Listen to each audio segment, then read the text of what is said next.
యేసుక్రీస్తు శ్రేష్టమైన ఉన్నతమైన నామంలో మీ అందరికీ వందనాలండి. దేవాతి దేవుని మహాకృపను బట్టి ప్రతి ఒక్కరికి నా శుభాభివందనములు తెలియజేస్తూ ఉన్నానండి. మరి వాక్యాన్ని అనేక మందికి షేర్ చేయమని అడుగుచున్నాను. మరి దేవాతి దేవుడి దినాన్న మనతో మాట్లాడుచున్న అంశము క్రీస్తు సువాసనగా నీవున్నావా, క్రీస్తు సువాసనగా నీవున్నావా అనే అంశం ద్వారా ఆయన ఈ దినాన్న మనతో మాట్లాడుచున్నారు. అయితే మరి అపోస్తలుడైన పౌలు ఎఫెసీయులకు రాసిన పత్రిక 5వ అధ్యాయము 2వ వచనంలో రాయబడి ఉందండి. క్రీస్తు మిమ్మల్ని ప్రేమించి పరిమళ వాసనగా నుంచుటకు మన కొరకు తను తాను దేవునికి అర్పణగాను బలిగాను అర్పించుకొనెను. అలాగునే మీరును ప్రేమ కలిగి నడుచుకొనుడి. మరి చిన్ని ప్రార్థన అండి. మహోన్నతుడ మహిమగల రాజా, సర్వోన్నతుడ సర్వాధికారి నీకు వందనాలు. ఇది నా క్రీస్తు సువాసనగా నీవున్నావు అనే అంశం ద్వారా మీరు మాట్లాడుచున్నారయ్యా, నీకు వందనాలు. ఈ వాక్యం ద్వారా మాకు ఏవైతే అవసరమై ఉన్నదో దాన్ని మాకు నేర్పించండి ప్రభువా, నీకు వందనాలు. నాయన వాక్యం చేత మమ్మల్ని మేము సరి చేసుకోవడానికి, నాయన నీ సువాసనగా మేము మార్చబడ్డానికి సహాయం దయచేయమని, ఇక చిన్న ప్రార్థన దీన ప్రార్థన సన్నిధానాన్ని చేర్చుకోమని నజరేయుని యేసున్నత నామములో అడుగుచున్నాం తండ్రి, ఆమేన్. ఇక్కడ మరి దేవాతి దేవుడు మనకి ఏం తెలియజేస్తున్నానండి. మరి ఆయనకి మనం ఎలా ఉండాలంట, ఒక సువాసనగా ఉండాలి. అంటే సువాసన అంటే మరి ఏంటండి, ఆ యొక్క పరిమళము వెదజల్లేదన్నమాట. ఆయన అంటున్నాడు కదా, మరి యేసుక్రీస్తు ప్రభువారు మనల్ని ఏం చేస్తున్నారండి, ప్రేమించాడంట. మనల్ని ప్రేమించాడు కాబట్టి మనందరి కోసము మన పాపాలన్నిటినీ ఆయన మోసాడండి. మరి ఏ పాపము చేయకపోయినా ఆయన ఒక పాపిగా మరి ఎన్నో అవమానాలు పొందుకోవడం అనేది మనం చూస్తూ ఉంటున్నాం. అందుకనే దేవాతి దేవుడు మనకు తెలియజేస్తూ ఉన్నాడు, మరి క్రీస్తు సువాసనగా మనం ఉండాలని ఆశపడుతూ ఉన్నారు. ఇదిగో పరిమళ వాసనగా నుండుటకు. పరిమళ వాసన, పరిమళం అంటే వెదజల్లుట, అంటే ఒక మంచి స్మెల్ అనేది మనం ఆస్వాదించడం అనేది పరిమళం అంట. అయితే ఏదన్నా ఒక చెడ్డ స్మెల్ ఏదన్నా మనకి వచ్చిందనుకోండి, మనం ఏం చేస్తాము, ముక్కును మూసుకుంటాం, లేకపోతే ఆ స్మెల్కి ఏం చేస్తా అంటే మరి వామిటింగ్స్ అయిపోతాయి చాలామందికి. అది ఎలాంటిదంటే బ్యాడ్ స్మెల్. మంచి స్మెల్ చాలా మరి కొన్ని పువ్వులను మనం చూసినట్లయితే మంచి సువాసన వెదజల్లుతూ ఉంటాయండి. మరి అదిని చాలామంది వాసన చూస్తూ ఉంటాము. మరి మంచి స్మెల్ని అవి మనకి ఇస్తూ ఉంటాయి. వాటిని మనం ఏం చేస్తాము, ఆస్వాదిస్తాం కదండి. అలానే యేసుక్రీస్తు ప్రభువారు మనల్ని అడుగుచున్నారు, క్రీస్తుకి మనము ఎలా ఉండాలి, మంచి సువాసనగా ఉండాలి. మంచి సువాసనగా ఉండాలంటే మనం ఎలా ఉండాలండి, క్రీస్తుని పోలిన వారిగా ఉండాలి. మరి యేసుక్రీస్తు ప్రభువారు మరి మనందరము మంచి సువాసన కలిగి జీవించాలని మరి ఆయన్ని ఏం చేశారంటండి, అర్పణగా బలిగా తను అర్పించుకున్నారంటండి. అర్పణమైపోయారు మనందరి కొరకు. ఆయన బలైపోయారు. ఎందుకోసమండి, మరి ఒక పాపం చేసినప్పుడు ఆ యొక్క పాపముని పరిహరించుకోవడం కోసం మరి పాత నిబంధన ఆ యొక్క కాలంలో ఏం చేసేవారంటే, ఒక మేకని కానీ, ఒక పొట్టేళ్ళని కానీ, మరి పక్షుల్ని కానీ, మరి ఇవన్నిటినీ ఏం చేసేవారంటే వాళ్ళు చేసిన పాపాన్ని బట్టి ఒక పాపాన్ని పరిహరించుకోవడానికి బలిగా అర్పించేవారు. వాటి ద్వారా సంపూర్ణమైన పాప విమోచన ఎవరికి లేదండి. పాపము చేయడము, ఆ పాపాన్ని పరిహరించుకోవడానికి మళ్ళీ వారు ఏం చేసేవారు, మరి బలిగా అర్పించడం అనేది జరిగింది. అంటే పాపము చేయడము అర్పించడం, పాపము చేయడం అర్పించడం అలా ఉన్నది. అంటే సంపూర్ణంగా ఒక వ్యక్తికి పాప క్షమాపణ అనేది లేకపోయింది. అలాగున్న మరి సమయమందు యెహోవా దేవుడు ఏం చేస్తాడంటే, మానవాళి పాపమన్నీ పరిహరింపబడాలి. కాబట్టి ఒక పరిశుద్ధుడు, నీతిమంతుడు, ఎటువంటి కళంకము లేనివాడు మరి అందరి కోసం బలియాగంగా అర్పింపబడాలని మరి కన్య గర్భమునందు మరి యేసుక్రీస్తు ప్రభువాన్ని ఈ భూమి మీదకి తీసుకొచ్చి మరి ఆయన పుట్టుకలో కానీ, ఆయన మరి నడిచిన విధానంలో కానీ, ఆయన పెరిగిన వాతావరణం ఎక్కడ చూసినా కూడా ఎటువంటి పాపముని మనం కనుగొనలేమండి. అలాంటి పరిశుద్ధుడు మనందరి కొరకు మరి మన పాపాన్ని ఆయన భరించాడు. అంటే ఆయన ఒక పాపిగా చేయబడ్డాడు. ఎందుకంటే నీ పాపము నా పాపాన్ని పరిహరించడం కోసం ఆయన పాపిగా మార్చబడ్డాడండి. అందుకనే కదా ఆయన అంటున్నాడు, మీరు క్రీస్తు సువాసనగా ఉండండి. అంటే నాకు సువాసనగా ఉండండి. అంటే నేను ఎలాగున్నానో మీరును అలాగునే నడుచుకోండి దేవాతి దేవుడి దినాన్న మరి ఆయన మనకి తెలియజేస్తూ ఉన్నారు. ఆయన ఎలా ఉన్నాడండి? పరిశుద్ధుడుగా ఉన్నాడు, నీతిమంతుడిగా ఉన్నాడు, పాపం లేని వ్యక్తిగా ఉన్నాడు.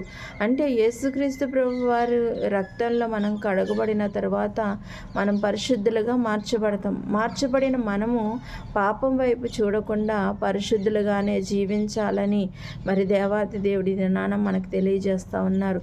ఎప్పుడైతే అలాంటి జీవితాన్ని జీవిస్తామో క్రీస్తుకు మంచి సువాసనగా మనము జీవిస్తూ ఉంటాం. ఏదైనా మంచి వాసన వచ్చినప్పుడు దాన్ని ఆస్వాదిస్తూ దాన్ని ఇష్టపడుతూ ఉంటాము. మరి ఏదన్నా బ్యాడ్ స్మెల్ వచ్చిన దాన్ని ఎవరైనా ఇష్టపడతారండి? ఏ మనుషుడు కూడా ఇష్టపడ్డు. కాబట్టి మంచి సువాసన వెదజల్లే ప్రతి ఒక్కరు కూడా ఇష్టపడుతూ ఉంటారు, అది కావాలని ఆశపడుతూ ఉంటారు. మరి అలాంటిది మనము ఎలాగా ఉండాలండి? పరిమళ వాసనగా వెదజల్లేవారు ఉండాలి. దేవుని యొక్క అడుగుజాడల్లో మనం నడిచేవారు ఉండాలి. అందుకనే కదా ఇక్కడ అంటున్నాడు, ప్రియమునై పిల్లల వలె దేవుని పోలి నడుచుకునడి. మరి యేసుక్రీస్తు ప్రభు వారిని ఎవరైతే ఆయన్ని అనుసరించి నడుచుకుంటారో వాళ్ళందరూ కూడా మరి క్రీస్తుకు పరిమళ వాసనగా ఉంటారని దేవాతి దేవుని వాక్యము తెలియజేస్తూ ఉన్నది. మరి ఇప్పుడు వరకు మనము ఎలాగున్నామో, ఎలాగూ జీవించామో, మంచి వాసన వెదజల్లలేని స్థితిలో ఉన్నామేమో.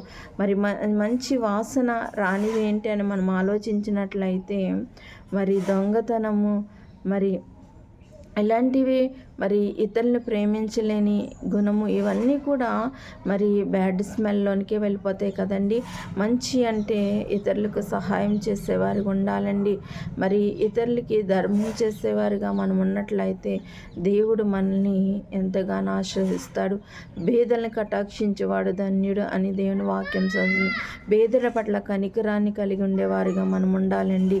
అలాంటి గుణాన్ని మనము కలిగి ఉన్నట్లయితే దేవుడు మనల్ని మరి ప్రేమిస్తూ ఉంటాడు.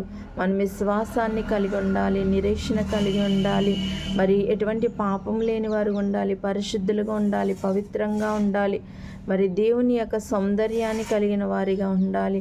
ఎలాంటి లక్షణాలు ఎప్పుడైతే ఉంటాయేమో అప్పుడు మనము క్రీస్తుకు సువాసనగా ఉంటాం. మంచి సువాసనగా, పరిమళ సువాసనగా మనం ఉంటాం.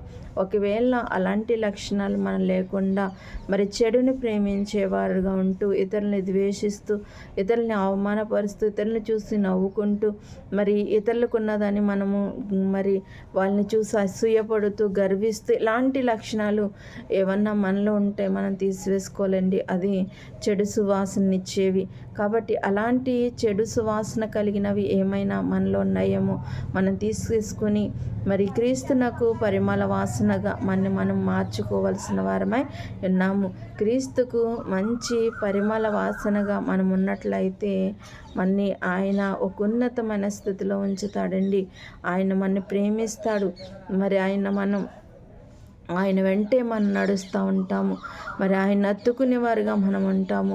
అలాంటి ప్రేమను కలిగి మనం నడుచుకోవాలండి.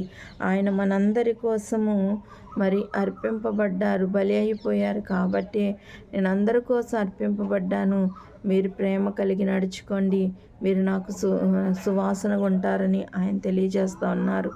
ప్రేమ మరి అనేది మనలో ఉండాలండి. దేవుడు లోకముని ఎంతో ప్రేమించినని వాక్యం సెలవిస్తుంది. ఆయన లోకాన్ని ప్రేమించాడు కాబట్టే మరి తన కుమారుణ్ణి మరి అందరి పాపం కొరకు బలిగా ఇవ్వడానికి ఆయన ఇష్టపడ్డాడు. ఎవరైనా ఈ లోకంలో చూడండి, ఒక కుటుంబంలోనే కానివ్వండి, మరి స్నేహితులు ఎవరైనా కానివ్వండి, మరి ఏదైనా రక్త సంబంధికులు కానివ్వండి, ఒక మంచి వ్యక్తి కొరకు ఎవరైనా ప్రాణం ఇవ్వడానికి ఇష్టపడతారా? ఇష్టపడరండి. ఒక వ్యక్తి కొరకు ప్రాణం ఇవ్వడానికి ఎవరు ఇష్టపడరు. తన ప్రాణాన్ని తీసుకోవడానికి ఏ మనిషి ముందుకు అలా మంచి వాళ్ళైనా చెడ్డవారు మరి ఏదైనా కానివ్వండి, ఒక వ్యక్తి కొరకు ప్రాణం ఇవ్వడం అనేది ఎవరూ చేయలేరు. అది కుటుంబ సభ్యులైనా కానివ్వండి, బయట వ్యక్తులైనా కానివ్వండి, ఎవరైనా కానివ్వండి. మరి ఒక తల్లి కోసం కుమార్తె తన ప్రాణంని ఇవ్వగలదండి? ఇవ్వలేదు. లేకపోతే కుమార్తె కోసం తల్లి తన ప్రాణంని ఇవ్వగలదా? ఇవ్వలేదు. అలానే మరి ఒక స్నేహితుడి కోసం స్నేహితుడు ప్రాణాన్ని ఇవ్వగలడా? ఇవ్వలేడు. ఏదన్నా సహాయం చేయాలంటే చేస్తారండి. మరి ఎంత ఖర్చైనా కూడా ఖర్చు పెట్టి మరి వాళ్ళ బిడ్డలు బాగుండాలని తల్లిదండ్రులు ఆశపడి మరి వాళ్ళ కోసం కష్టపడతారు. కానీ ప్రాణం ఇచ్చేంతగా ఎవరు ఉండరు. అది దేవాతి దేవుడు మాత్రమే. మనందరి కోసం ఆయన ప్రాణాన్నే ఇచ్చారు కాబట్టి ఆయన ఈ దినాన్న మీరు నాకు సువాసనగా ఉండండి, నాకు సువాసనగా ఉండాలంటే మీరు పరిశుద్ధులుగా ఉండాలి, నీతిమంతులుగా ఉండాలి, మరి ధర్మం చేసేవారిగా ఉండాలి, మరి మంచి క్రియలను కలిగిన వారిగా ఉండాలని ఆయన ఈ దినాన్న మనకి తెలియజేస్తూ ఉన్నారు. మరి యేసుక్రీస్తు ప్రభువారు ఎలా అయితే ఈ భూమి మీద నడిచిన్నారో, ఏ విధంగా అయితే సువార్త పరిచయం చేస్తున్నారో, అలానే ఆయన యొక్క మార్గంలో మనం నడిచినట్లయితే క్రీస్తుకు సువాసనగా ఉంటాం. అలాగూ జీవించడానికి మరి పరిశుద్ధాత్ముడి యొక్క వాక్యము ప్రతి ఒక్కరి జీవితాల్లో ఫలింపచేయనుగాక. ఆమె ప్రార్థన.